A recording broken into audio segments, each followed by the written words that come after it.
والصلاة والسلام على خير خلق الله محمد وعلى آله وصحبه أجمعين وبعد. مسلمانانی خۆشەویست، السلام عليكم ورحمة الله وبركاته. سلام و رحمة و مهربانی خوای پەروەردگار بڕۆژێ بەسەر هەموو لایەکماندا ئین شاء الله. ئەمەوێ لەگەڵ بەڕێستان تاوتوێ بکەین لەسەر بابەتێک کە بەڕاستی ئەمڕۆ لەناو کۆمەڵگای خۆمان بە تایبەتی و لە جیهانیش بەگشتی کە دیاردەیەکی زۆر ناشیرن، دیاردەیەک کە بەڕاستی ئەتوانین بڵین جگە لەلایەنە سلبیەکان لەسەر خودی ئەم تاکە و ئەو کەسەکە ئەم هەڵەسێ بە کردنی ئەم کارە و سلبیاتێکی زۆریشی دروست کردووە لەسەر کۆمەڵگا و کاریگەری زۆری هەیە لەسەر خەڵک و لەسەر کۆمەڵگا بەداخەوە کە ئەم دیاردەیە وردە وردە و پەرا ئەسەنێت و زیادە بێت لە ناو کۆمەڵگا ئێمەدا. ئەویش کە ظاهیرەت التەسەولە، واتە دیاردەی سوالکردن. سوالکردن لە شەریعەتی پیرۆزی ئیسلامدا باسی لێوە کراوە کە حکومەکەی چییە و چێ شایستەیە بەوەی کە کاتێک کەسێک هات داوای شتێکی لێت کرد تۆ بیدەیتێ و ئەکرێ ڕەتیشی کەیتەوە. چکە زۆرێک لە موسڵمانان و زۆرێک لە خەڵکی لەم ئاەتە ئەتوانین بڵین بە هەڵەڵی تێگەیشتون کە کاتێک خوای گەورە فەرمێ وەئەمە السائیلە فەلا تەنهەڕ. معناوەنی هەر کەسێک داوای شتێکی لێت کرد تۆ بیدەیتێ، نە، ئەوەیە کە تۆ بێڕێزی بەرامبەر ناکەی، ئەوەیە کە تۆ نایچێنیتەوە، ئەوەیە کە تۆ سوکایەتی پێ ناکەی، ئەوەیە کە بەچاوێکی کەم و سووک تەماشای ناکەی. ئەگەر کەسەکە شایستە بوو و تۆش توانای مادیت هەبوو ئەکرێ هاوکاری بکەی، ئەکرێ یارمەتی بدەیت. بەڵام کە کەسەکە شایستە نەبێت هەشت بێ نابێ بیدەیتێ. و کەسێک حتا ئەگەر شایستە بێ کە تۆ نەتبوو ئەکرێ نەیدەیتێ، بەڵام بە دوو قسەی خۆش بە لوتفێکی جوان، الکەلیمەت الطەیبەت صەدەقە، بە کەلیمەیەکی جوان و طەیب ئەتوانی بەڕێکەیت. بۆی ئەم بابەتە بەڕاستی کۆمەڵێک شت لە خۆ هەڵەگرێت کە ئەبینین ئەمڕۆ لە ناو موسڵمانان و بەتایبەتی لە وڵاتی خۆماندا ئەم بابەتە و ئەم شتە بۆتە دیاردە لە ناو کۆمەڵگای ئێمەدا کە ئەبینین ئەڕۆیتە خەستەخانەیەک، عیادەیەک، ئیلا خەڵکێک دێ داوەشتت لێەکە، ئەڕۆیتە دائیرەیەک، خەڵکێک دێ داوەشتت لێەکە، ئەڕۆیتە مزگەوت، ئیلا خەڵک داوەشتت لێەکە، خەڵکێک دانیشتۆ سواڵەکات، یەکیان بە بیانووی ئەوەی کە نەخۆشی هەیە، ئەوەی تر بە بیانووی کە ئاوارەیە، ئەوەی تر بە بیانووی ئەوەی کە کڕی خانووی نەداوە و فەقیری هەیە، ئەوەی تر کە عەمەلیاتی لەبەردەستە، ئەوەی تر کە قەرزدار بووە، ئیتر بە یەک دنیا بیانوو و مبەڕیرات بۆ ئەوەی کە قەناعەتت پێ بکەن کە تۆ هاوکاریان بکەی و سەدەقەیان لەگەڵ بکەی. و ئەنواع و ئەشکال کە ئێستا من باسی ئەو بابەتە بۆ بەڕێستانەکەم، هەرێکە لە ئێوەی بەڕێز و خۆشەویست یەک دنیا نمونە ئێستا ڕێک دێتەوە، خەیاڵ و دێتەوە بەرچاوی لە بازار چێ داوای لێ کردووە و بە چ ئوسلوبێک داوای لێ کردووە. و لە مزگەوتەکانە بینین خەڵک چۆن داعەنیشێ و خۆی نەوعێک وا پیشانەدا کە نەخۆشە، کە سەقەتە، کە موعوەقە، وا خۆی عەرزەکە کە ئەو کەسە زۆر مستەحەقە. ئیتر یەک دنیا نمونەمان لە بەرچاو و فڕ و فێڵەکانیان ئەزانین چۆنە کە چۆن بە چ ئوسلوبێک داوا ئەکەن. بەڵام من لێرە ئەمەوێت لایەنە شەرعیەکە باس بکەین، بزانین ئەم بابەتە چۆنە. یەکەم پەیاممان بۆ ئەو کەسانی کە سواڵەکەن، ئەو کەسانی کە ئەو شتە بۆتە پیشەیان، بۆتە خولیایان، بۆتە پیشەیان بە بەردەوامی لە دوای ئەم کارن. ئەویش ئەوەیە کە پێغەمبەری خوا صلی الله عليه وسلم لە حەدیثێکی صحیح کە لە سونەنی ترمذیدا هاتووە، حەدیثی ئەبوو کەبشەی ئەنماری کە بە صحیحی هاتووە، شێخ ئەلبانی تەصحیحی ئەم حەدیثی کردووە.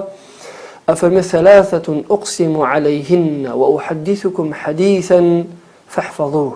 پیغمبری خوا عليه الصلاة والسلام فرمي سيشتيك من سويندي لسر أخوم و أم آموزگارانی پێتان ئەدەم ئەم قسەی کە پێتان دەڵێم ئێوە حفظی کەن، وەری بگرن، ئیشی پێ بکەن و لەسەری بڕۆن. واتە ئەمە با بێتە بیر و باوەڕ و عەقیدە لەلاتان،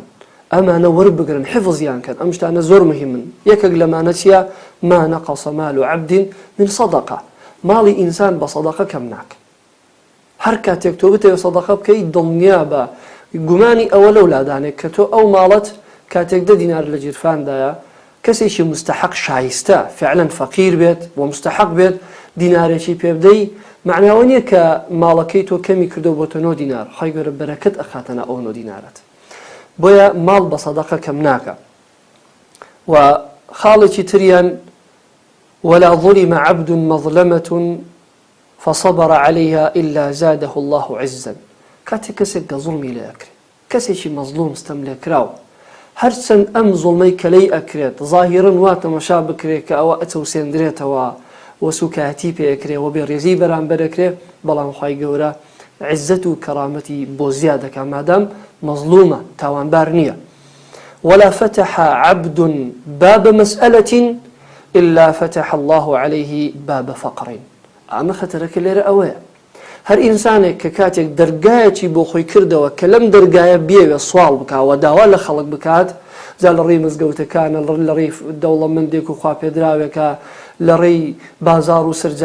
سەرجادە و کۆڵانەکانە لە تەڕەفلایی تێک ڕاوەستاوە لە بە ئوسلوبێک لە ئوسلوبەکان و بە طریقەیەک لە طریقەکان بە نەوعێک ئەیەوێتن شتێک ئیستیغلال کا بۆ خۆی منداڵێکی سەقات کرێتیایەتەکەی بێوەژنایەتەکەی ئاوارەیی و دەربەدەریەکەی خەڵکانێکی ئەمڕۆ لە کوردستانی خۆمان لەوەی هەبوو بن بەڵام ئاوارە ئێمە ناناسین دێندای من داوا ئەکەن وەلەوەشە زۆر جار ئەمانە مستحق و شایستە نەبن کە هاوکاری بکرێن و سەدەقەیان لەگەڵ بکرێ بۆی هەر کەسێک دەرگایەک لەم دەرگانە بۆ خۆی بکاتەوە بڕواتە ناوی و سواڵی پێ بکات و داوای شت لە خەڵک بکە إلا خی پرداتی لێکە فتح الله عليه باب فقر خی گوێت دەرگای فەقیری لەسەرکاتەوە خی گوێت دەرگای فەقیری لەسەرکاتەوە سوال مەکە داوا لە خەڵک مەکە چکە ئیسلام فێری کردووی کە تۆ خاوەن عیزت بی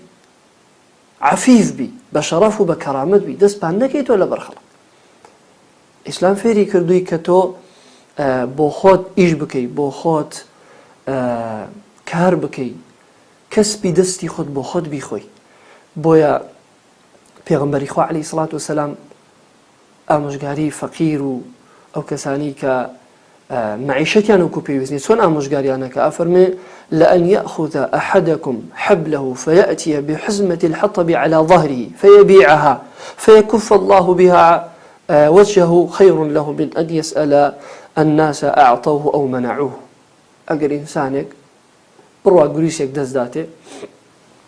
لە دەشتێک لە شاخێک لە چیایەک لە شوێنێک دار و چیلکە کۆکاتەوە و بێنێ لە بازار بۆ خۆی بیفرۆشێت زۆر بۆ ئەو خێرترە ئەگەر 2 دیناری دەستکەوێ بچێ لە ماڵ و منداڵەکەی خۆی لە خۆی سەرفی بکە زۆر بۆ ئەو خێرتر کە بڕوا دەست لە کەسێک بانکاتەوە و بە صافی و عافی ئەو 2 دیناری بێتە دەست ئەمەیان خێرترە ئیسلام هەرمانەدا لەسەر چی لەسەر ئەوەی کە بۆ خۆمان هەوڵ بدەین بژێوی ژیانی خۆمان و ماڵ و منداڵی خۆمانی پێدا بینکەین بۆیە پێغەمبەری خوا عەلەیهی سەڵات وسەلام فەرمێ إن أطيب ما أكلتم من كسبكم کە لە حەدیثێکە لە صەحیح بوخاری و موسلیم داهاتووە پاکترین و خاوێنترین و جوانترین و باشترین خواردنەوە ئەوەیە کە بۆ خۆت بەدەستی خۆت پەیدات کردو بۆ خۆت بڕۆ ئیش بکە کار بکە بۆیە لە حەدیثێکی تردا پێغەمبەری خوا فەرمێ اليد العليا خير من اليد السفلى ئەم حەدیثەکە لە صەحیح بوخاری و موسلیم داهاتووە دەستێک کە بەرزە و بڵندە واتە ئەو دەستە نییە کە دەستی پان کردوتەوە لەبەر خەڵک ئەم دەستە خێرترە کە لەو دەستەی کە دەست پانەکاتەوە لە خەڵک داواشت لە خەڵکەکە نا تۆش ئەتوانی ئەو خەڵکی کە تۆ داوای لێکی و دەستی لەبەر پانەکەیتەوە ئەکرێت تۆ ببی بەو کەسە ئەکرێت تۆ ببی بەو کەسە کە خەڵک داوا لێ بکە تۆش بڕۆ ئیش بکە ئینجا دەستت بەرزە بێت خۆت شت ئەخەیتە ناو دەستی خەڵک بۆیە ئینسان ئیسلام وا فێرمانەکە ئینسان ئەبێ خاوەن عیزەتی خۆی بێت خاوەن شەرەف و کەرامەتی خۆی بێت نەفسی خۆن ئەوەندە مشکێنە بۆی کەوا دەست لەبەر ئەم و ئەو پانکەیتەوە ئەمە کە ئەخلاقی ئینسانی ئیماندار و موسڵمان نییە بۆیە حتا وەکو عوقوبە لە ڕۆژی قیامەت پێغەمبەری خوا عەلەیهی سەڵات وسەلام چۆن باسی ئەم کەسانە ئەکە پێغەمبەری خوا فەرمێ عەلەیهی سەڵات وسەلام کە لە صحیحی بوخاری و مسلم داهاتوە حەدیثی ئیبن عومەر ئەفەرمێ ما يزال الرجل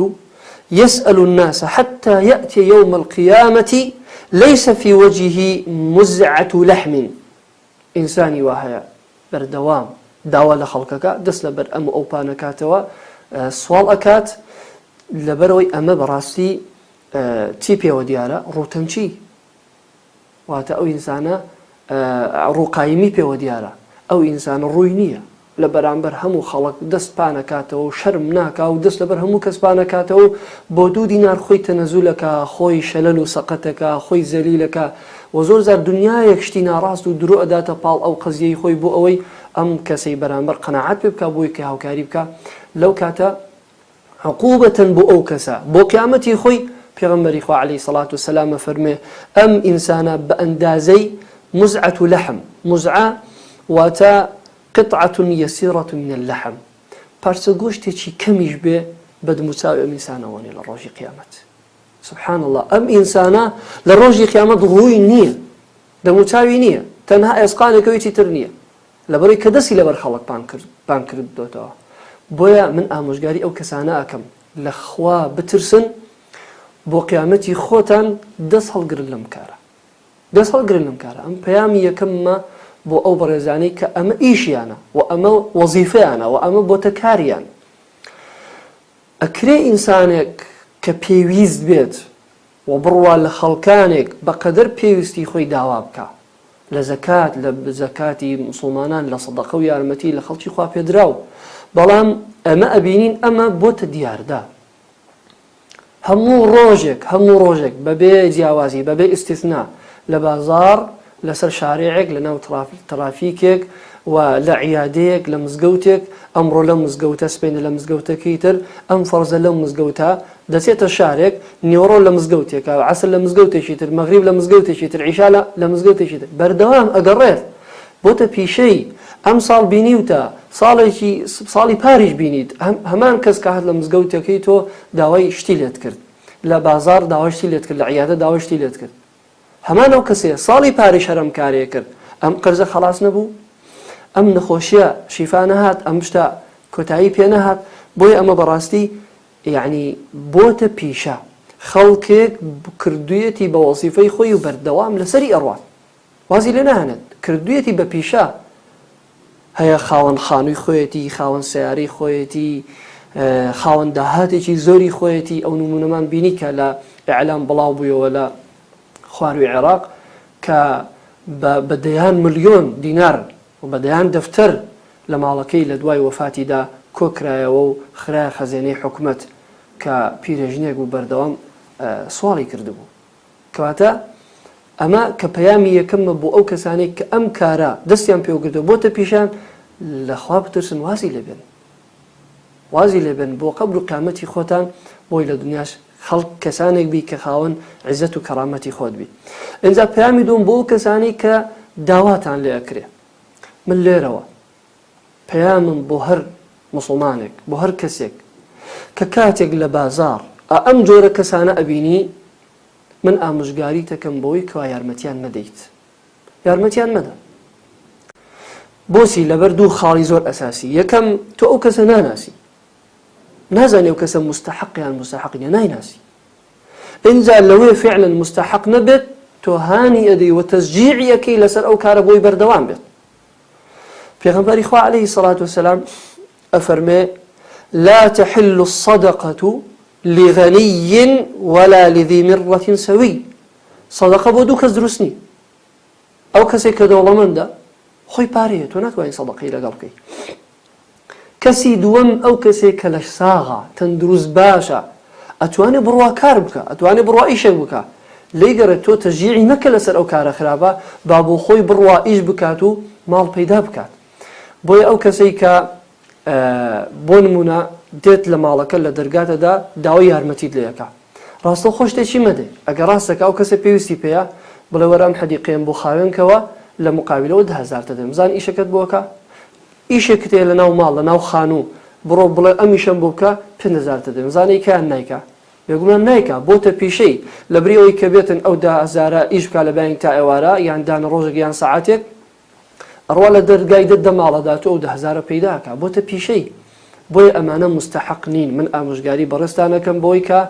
ئەو کەسانی کە ناسن لە بازار و زادە و کۆڵان و مزگەوتەکان دەستان لێپانەکەنەوە و داوای یارمەتیتان لێکەن و زۆربەی زاریش وایە کەشتەکان ناڕاست و هەڵبەسترا و شتی هەڵەیە ئێوە یارمەتیان مەدەن و بە دڵنیاییەوە گوناح بار نین و گوناحتان ناگاتێ ئینشاء الله. داواکارم لە خوای گەورە یا ڕەبی خوا هیدایەتمان بدەی و ئەو دیاردە ناو کۆمەلگا ئێمەدا کەم بکەیتەوە و موفقمان بکەی و لە فەقیری بمان پارێزی و لەو دیاردە ناشینە بمان پارێزی. اللهم آمین وصلى الله وسلم على